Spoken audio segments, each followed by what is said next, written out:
Cuma gara-gara uang 500.000, nama bersih Anda bisa hancur, tabungan diblokir, dan Anda jadi buronan polisi. Hati-hati, Anda bisa jadi tumbal judi online berikutnya tanpa Anda sadari. Pergeseran perang melawan judi online. Masyarakat Indonesia, judi online bukan lagi sekadar masalah orang yang kalah taruhan. Hari ini, judi online telah menjelma menjadi kejahatan terorganisir yang mengancam stabilitas ekonomi keluarga dan sistem keuangan negara.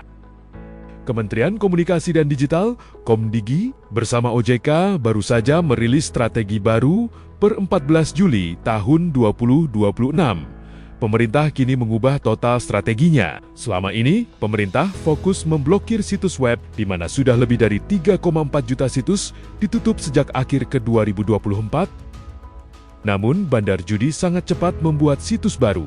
Oleh karena itu, pemerintah kini beralih memutus aliran dana, membekukan transaksi, dan memblokir semua rekening bank yang digunakan oleh sindikat ini.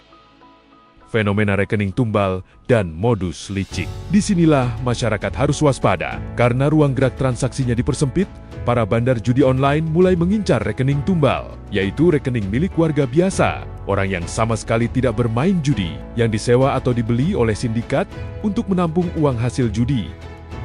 Modus mereka menyasar masyarakat ekonomi lemah, seperti ibu rumah tangga, buruh, hingga petani. Pelaku lapangan akan menawarkan uang tunai instan, mulai dari 300.000 hingga 1 juta rupiah. Syaratnya mudah, warga diminta membuka rekening bank baru beserta mobile bankingnya, lalu menyerahkan buku tabungan, kartu ATM, dan seluruh PIN-nya kepada pelaku. Bagi warga yang terdesak ekonomi, uang ini sangat menggiurkan. Namun yang mereka tidak tahu, begitu rekening berpindah tangan, sindikat langsung menggunakannya untuk memutar uang taruhan hingga miliaran rupiah setiap hari. Rekening warga tersebut resmi menjadi alat pencucian uang ilegal. Dampak mengerikan bagi pemilik rekening, jangan pernah berpikir, kan saya cuma jual rekening, saya tidak ikut main, jadi saya aman. Anda salah besar. Konsekuensi hukum dan sosial yang menanti Anda sangat menghancurkan. Kerjasama Komdigi dan OJK per Juli tahun 2026 ini telah berhasil memblokir 32.453 rekening bank yang terindikasi judi online. Tidak hanya itu, lebih dari 51.000 nasabah telah diputus hubungan usahanya oleh bank. Artinya, nama Anda dimasukkan ke dalam daftar hitam blacklist perbankan nasional. Dampaknya, 1. Anda tidak akan bisa lagi membuka rekening di bank manapun di seluruh Indonesia. 2. Seluruh tabungan Anda di bank tersebut akan dibekukan total. 3. Anda akan ditolak otomatis saat mengajukan pinjaman, seperti koor modal usaha, cicilan kendaraan, hingga KPR rumah. 4. Bahkan, bank kini telah menolak pembukaan rekening terhadap 2,8 juta calon nasabah baru yang terdeteksi berisiko tinggi. Dan yang paling menakutkan, Anda bisa dianggap sebagai bagian dari sindikat. Polisi akan menangkap orang yang namanya tertera pada buku rekening terlebih dahulu. Anda bisa diseret ke penjara atas tuduhan membantu tindak pidana perjudian dan pencucian uang.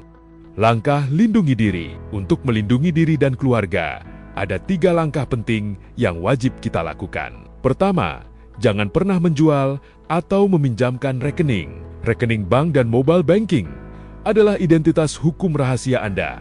Jangan tergiur imbalan uang untuk menyerahkan data perbankan kepada orang lain, bahkan ke kerabat dekat sekalipun. Kedua, jaga ketat data pribadi. Sindikat sering memanfaatkan kebocoran foto KTP untuk membuka rekening daring tanpa sepengetahuan korban. Jangan sembarangan memberikan foto KTP atau kode OTP kepada pihak yang tidak jelas. Ketiga, aktif melapor. Jika Anda mencurigai suatu rekening atau aktivitas judi online, langsung laporkan melalui situs resmi cekrekening.id atau aduankonten.id yang disediakan pemerintah. Perang melawan judi online adalah perang kita bersama demi melindungi masa depan bangsa dan keutuhan rumah tangga. Judi online adalah ilusi palsu yang menjanjikan kekayaan, padahal kenyataannya adalah jalan pintas menuju kemiskinan dan jeruji besi. Mari saling mengingatkan dan jaga keluarga kita. Jangan sampai ada lagi masyarakat kecil yang menjadi tumbal keserakahan bandar judi. Tetap waspada, tetap cerdas digital, dan mari bersama katakan, tolak judi online, Selamatkan Indonesia. Sampai jumpa di berita penting berikutnya.